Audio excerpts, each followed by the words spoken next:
Olá pessoal, bem-vindo ao canal Investigação Eli TV. Se você é novo aqui, inscreva-se no canal.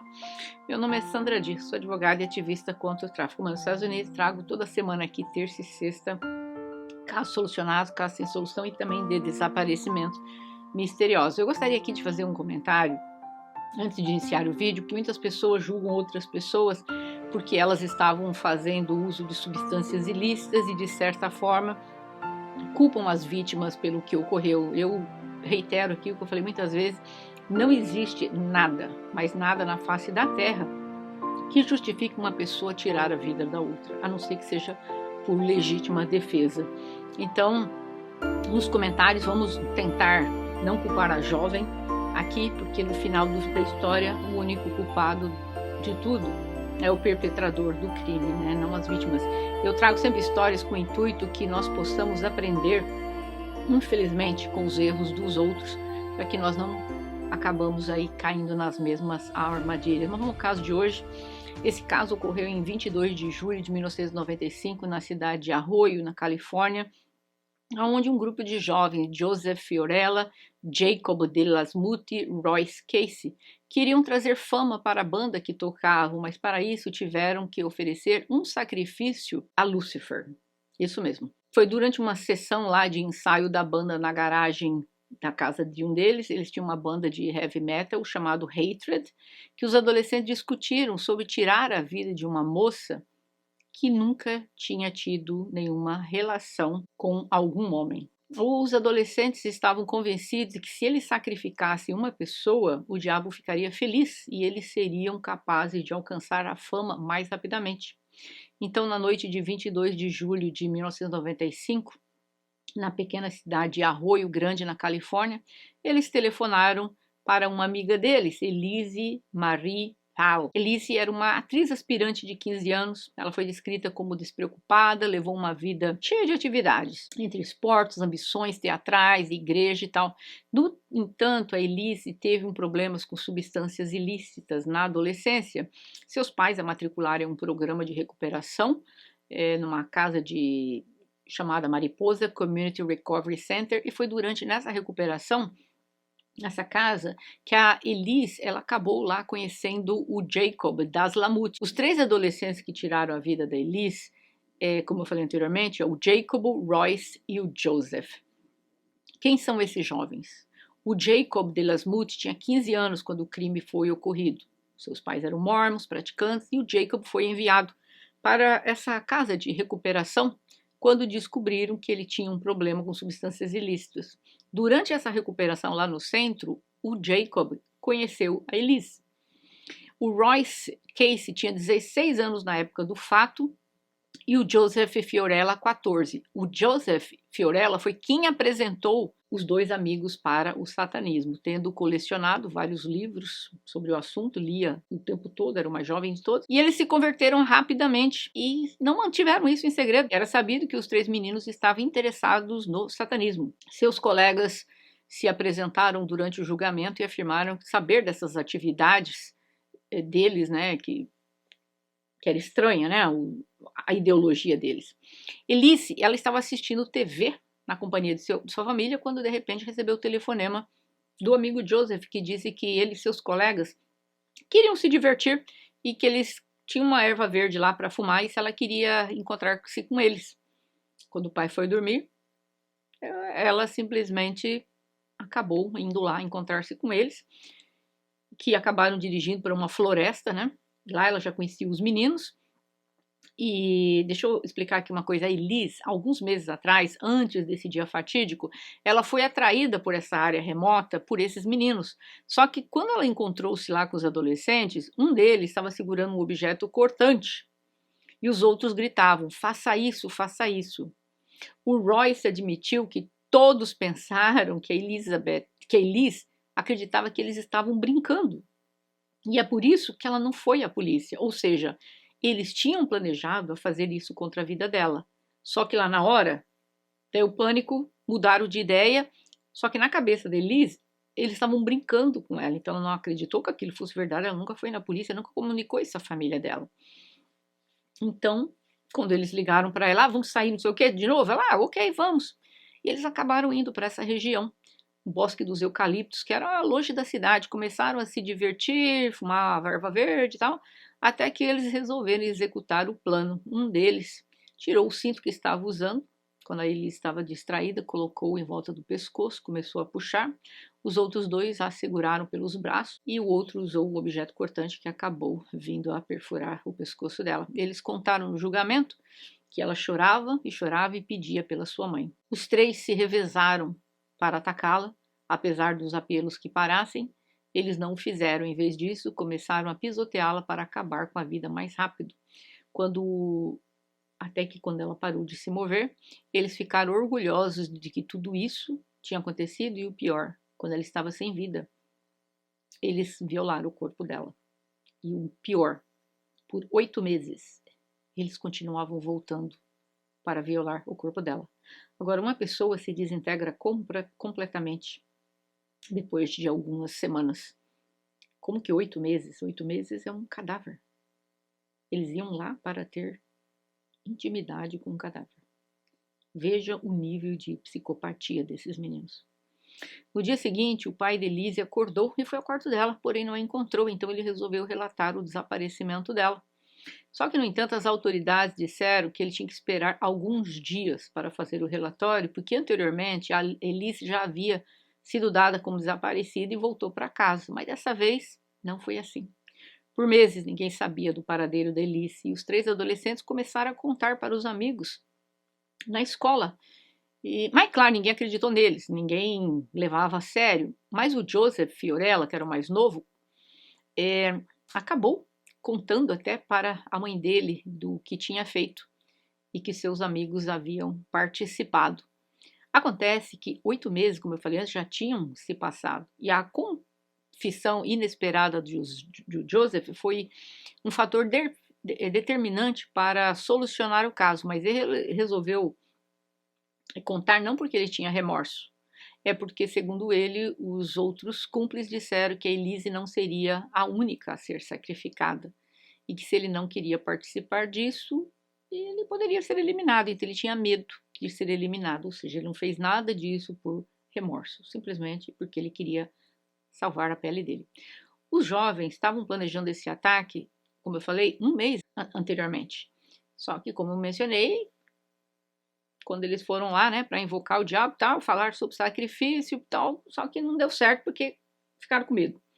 Só que esse pessoal, eles seguiam uma banda de heavy metal chamado Styler, e essa banda, segundo eles, várias vezes eles falaram, né, durante o julgamento, que eles foram inspirados nesta banda para fazer o que eles fizeram.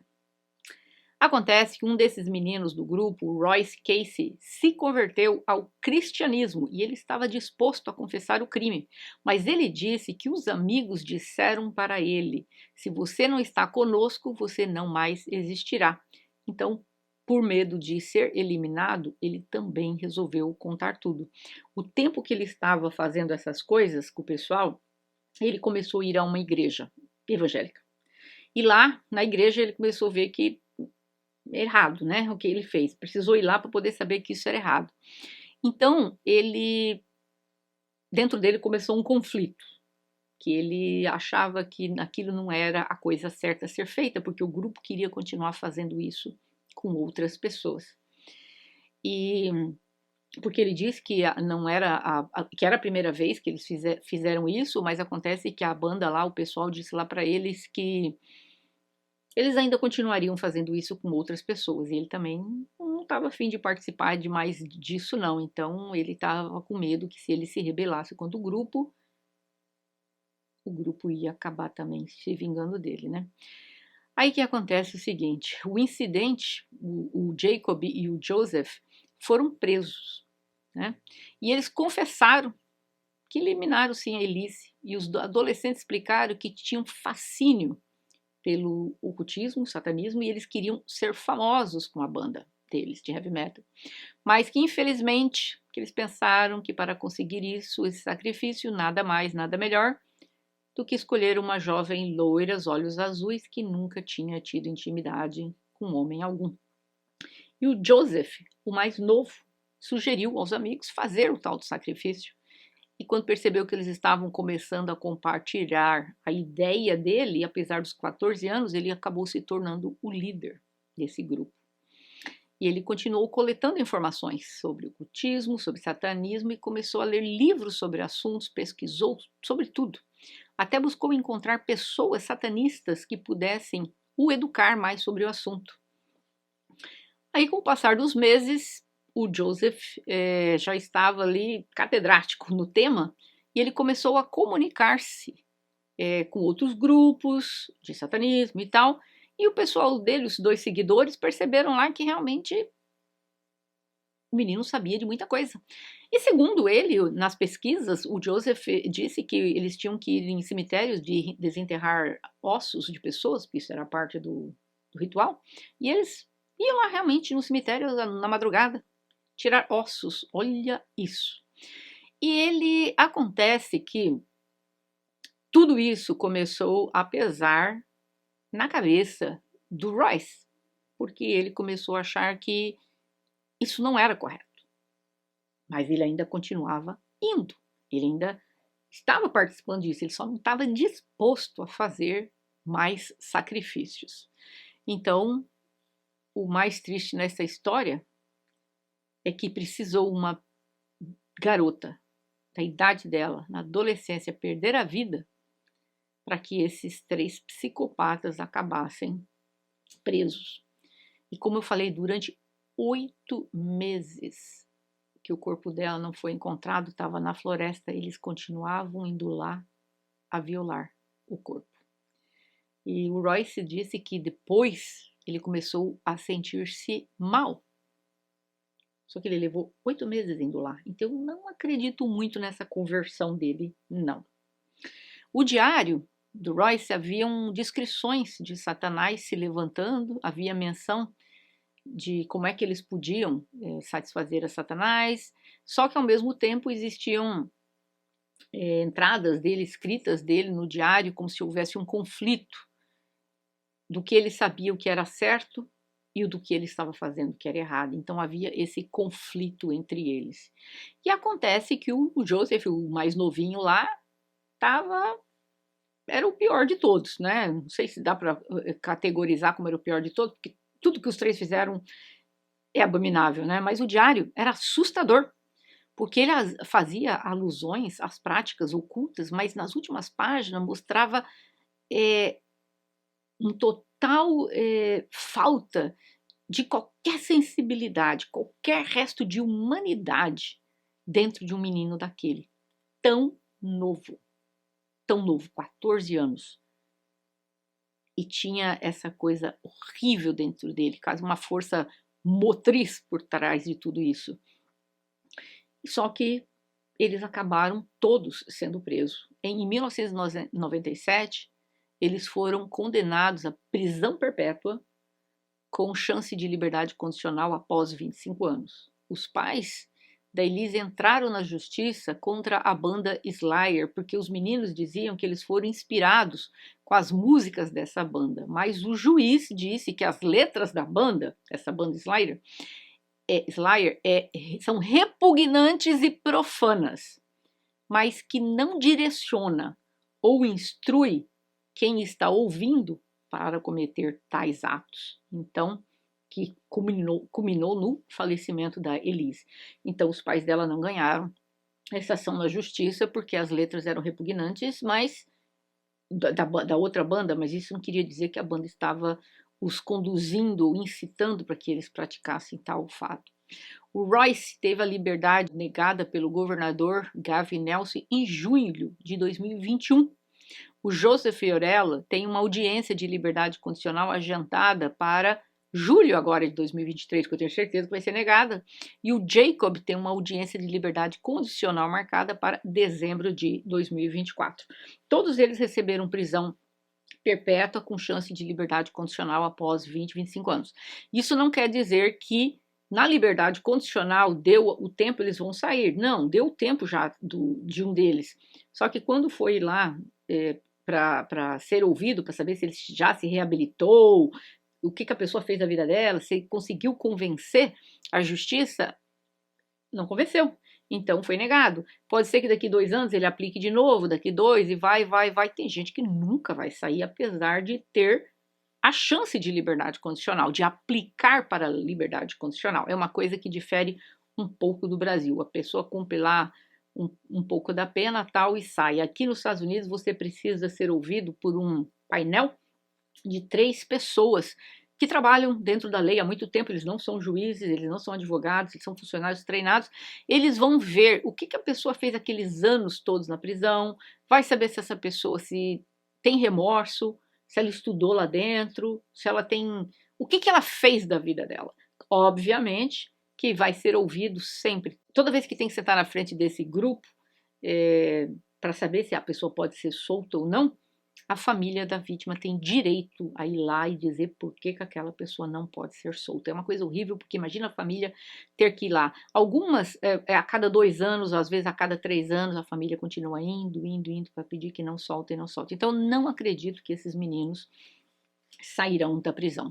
Agora, uma coisa que me chama a atenção, esses meninos não eram meninos de rua, eles tinham família. Eu sempre me pergunto, o que os pais desses meninos fazem da vida que eles não conseguem saber o que um menino de 14 anos está fazendo na internet, né? Tudo bem, o crime foi muitos anos atrás, naquela época nós não tínhamos internet, então não estou falando desse caso específico, esse caso é muito velho, ainda a internet não era aquela coisa toda.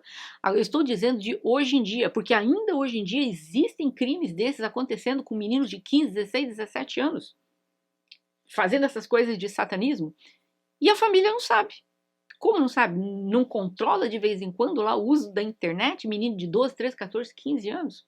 Eu sei que é difícil ficar em cima deles, mas precisa, né, gente? Precisa. Olha quantos crimes poderiam ter sido evitados. Eu estou contando mais um caso agora. Também de uma coisa horrorosa dessa, com todas meninas de 14, 15, 16 anos de idade. Eu não entendo. As famílias não procuram saber o que esses jovens estão fazendo da vida. Eu gostaria de ouvir de vocês. Vocês que têm filhos adolescentes, ou que ainda não têm filhos, mas têm sobrinhos, ou que pretendem ter filhos, o que vocês acham que é o limite? O que vocês, até onde os pais devem ir para não interferir no espaço, né, na vida privada do filho? Eu particularmente acho essa palhaçada de pai e mãe dizer que filho de 12, 13, 14 anos você não tem que invadir. Tem que invadir sim. Tem a cabeça de um ovo, esses meninos. Meninas também. Claro que tem que vasculhar, claro que tem que ver. Não estamos falando ali quando já dá 18, 19 anos de idade, já está na adolescência, então é um pouquinho mais difícil, mas nem por isso a gente tem que dar umas pesquisadas de vez em quando. Agora, jovenzinhos desse jeito, como esses meninos, olha que coisa absurda. Esse menino, ele tinha livros e livros e livros de satanismo dentro da casa. A mãe dele nunca deu uma limpadinha no quarto dele, não, nunca entrou, nunca viu aqueles livros, nunca questionou. Tudo bem, gente, eu não vou aqui estar fazendo apologia qual religião você tem que seguir ou em que você quer acreditar, mas é a minha opinião particular. Me desculpa se alguém aqui é satanista. É a minha opinião. Para mim é coisa demoníaca. Você tem que acabar com uma coisa dessa. Você tem um filho dentro de casa com um monte de livro de satanismo e você continua achando que isso tá ok?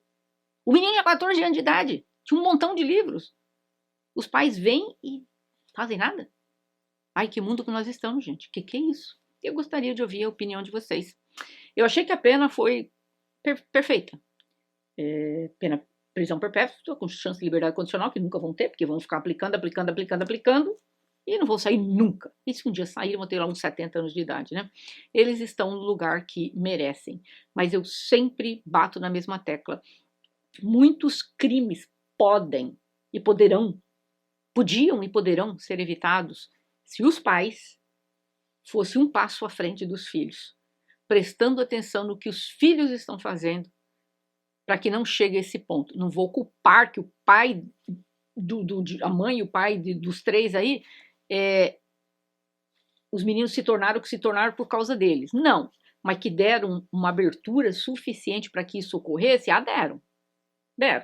A internet não estava na época, mas o menino tinha livros. Os meninos tinham livros, principalmente o mais novo.